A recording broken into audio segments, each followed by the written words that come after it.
should be taken by the United Nations and the appeals that have been made repeatedly by Baloch leaders. Joining me is Mehran Marri. He is the Baloch representative to the United Nations and European Union. Mr. Marri, thank you. And my first question about this unfortunate, horrendous death that has been reported of a Baloch community individual, a car racer. Has there been any justice that has been given to the family members? Do you hope justice will be given to the family members? First of all, thank you. I would like to thank my honorable friend Tariq Baloch for his kind words towards me and my family. I really appreciate that. I have highest regard for him and his struggle. As to the car driver, I think the incidence of, it's not accidental, deliberate killing of Baloch youth in Pakistan is on a daily basis. No one can get accustomed or used to it. And as far as justice goes, there is no justice. It's deliberate elimination, ethnic cleansing, genocide of a nation by the Punjabi establishment of Pakistan, the Pakistan Napak army. So you cannot expect justice when a mass injustice is taking place intentionally by a rogue nation. Now, your leader has come out and declared Balochistan as a separate nation from Pakistan, demanded that there be secession of Balochistan from Pakistan. How do you think this can be made into a reality? I think that is every Baloch's dream, to have the independent and the reinstatement of our sovereignty and territorial integrity. But this is no laughing matter. This is not hashtag and TikTok and Instagram. This is a very serious matter. Baloch struggle for liberation has been on for over 50 years. Thousands of lives have been lost. A lot of misery has been inflicted. These are not hashtags or TikTok stories. So we must deal with this very cautiously and very carefully. Of course, this is absolutely good news if India takes the truncheon of independent Balochistan, the torch, and takes it to the international institutions, takes it to the United Nations, and goes according to the protocols of the international law of how a country is declared independent, the currency, foreign affairs, whatever the criteria is. I'm not an international law expert, but there has to be a path we have to take, a legal path to independence. So yes, every Baloch is aspiring and dreaming of that day. And if it starts from a simple hashtag program and leads to something far more serious, we will highly appreciate that, and that's our dream come true.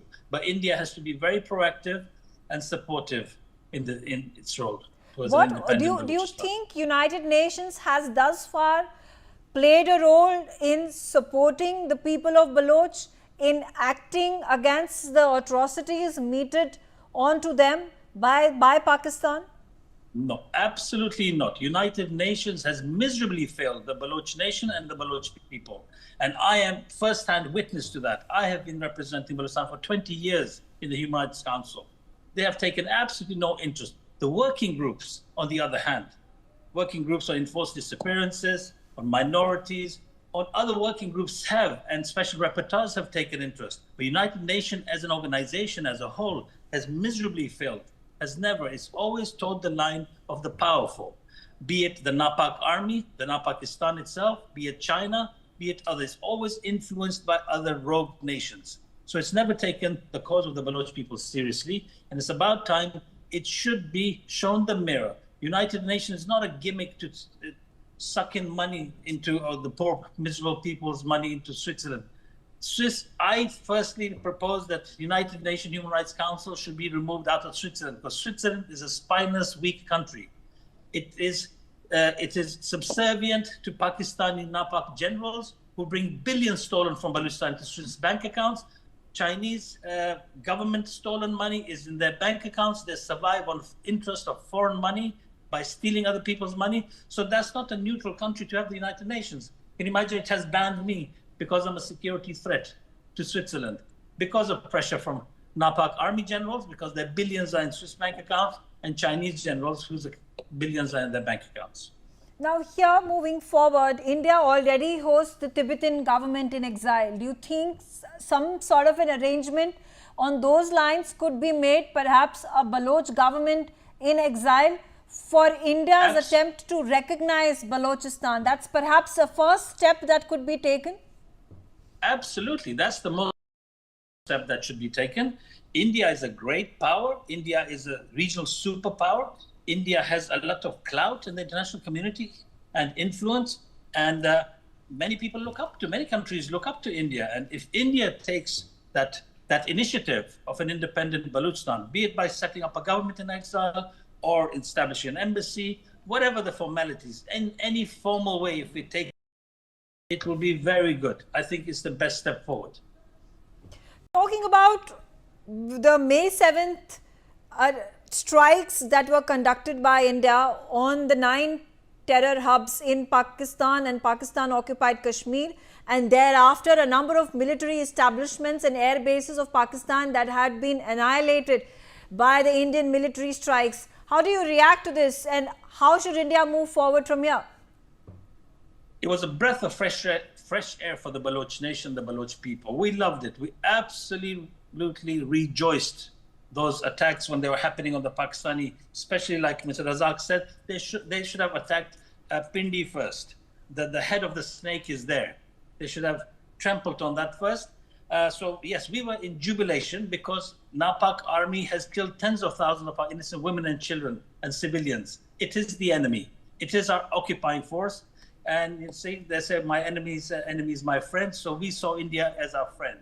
Unfortunately, India has not played a very big positive role in the case of Balochistan's liberation struggle. But we hope that this is the pivotal point where India will realize that Baloch are their friends of the future. And Baloch, as a secular nation, independent nation, will be a much better neighbor than this rogue terrorist army of Pakistan, the NAPAC generals running it.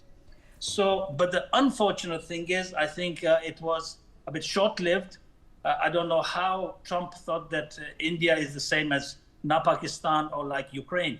Ukraine and NAPAC live on the handouts of the US. India doesn't. India should not have accepted the ceasefire. India should have continued to drain this rogue army for at least a couple of weeks. Their diesel would finish, their dal would finish, their bullets would finish. They would be on their knees like 1971 and be begging for mercy. But we would finish the job, not to worry. The Baloch have a real cause to move forward.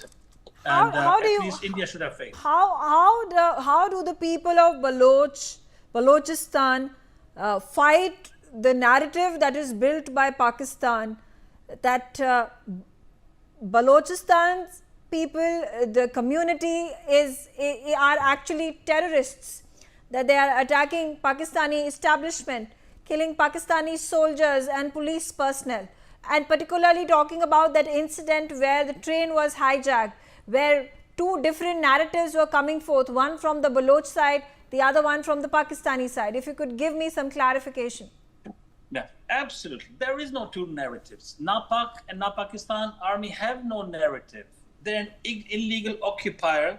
If they choose to close their eyes and live in oblivion and in some kind of denial that nothing has happened, this whole allegation of Balochistan is part of our country and it's a province, it's not. International law and the whole world is witness to that.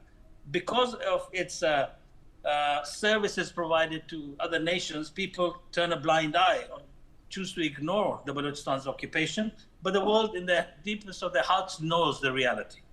And as far as them calling us terrorists, I mean, how can they dare call us terrorists? We are struggling for our liberation of our occupied country.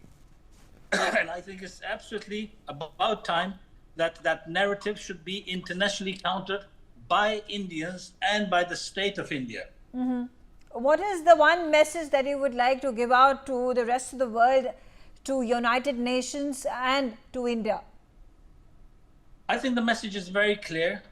Now Pakistan was built on the basis of hatred, religious hatred, ethnic hatred, and it has survived on that basis. It has always progressed and prospered on those bases.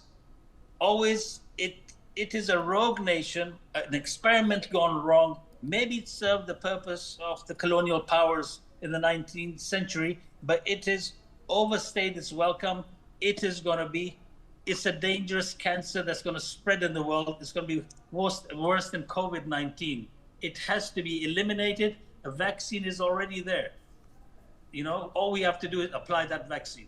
But why is it that the international community continues to turn a blind eye on the killings, kidnappings, atrocities meted out to people of Baloch? There are anecdotal accounts, there are evidences that prove that the people of Balochistan are living under threat, living under fear. Why do you think this message is still not reached out to the United Nations, to European Union, to global communities to act on it? They're all waiting for the Western powers to make the first move, as Khwaja Asif, of the defense minister in the parliament, said last week to a TV channel that, you know, we've been doing the dirty work for the Western powers for the last 30 years. So that's precisely why. They've been doing the dirty work for the Gulf nations, for the Western powers, now for China. Therefore, the United Nations and international powers turn a blind eye to the genocide and ethnic cleansing going on in Balochistan. Mehran Marri, thank you very much for joining me and sharing your views. Razak Baloch, it's been a pleasure to host you on NewsX. On that note, I slip into a short break, and thanks for watching NewsX.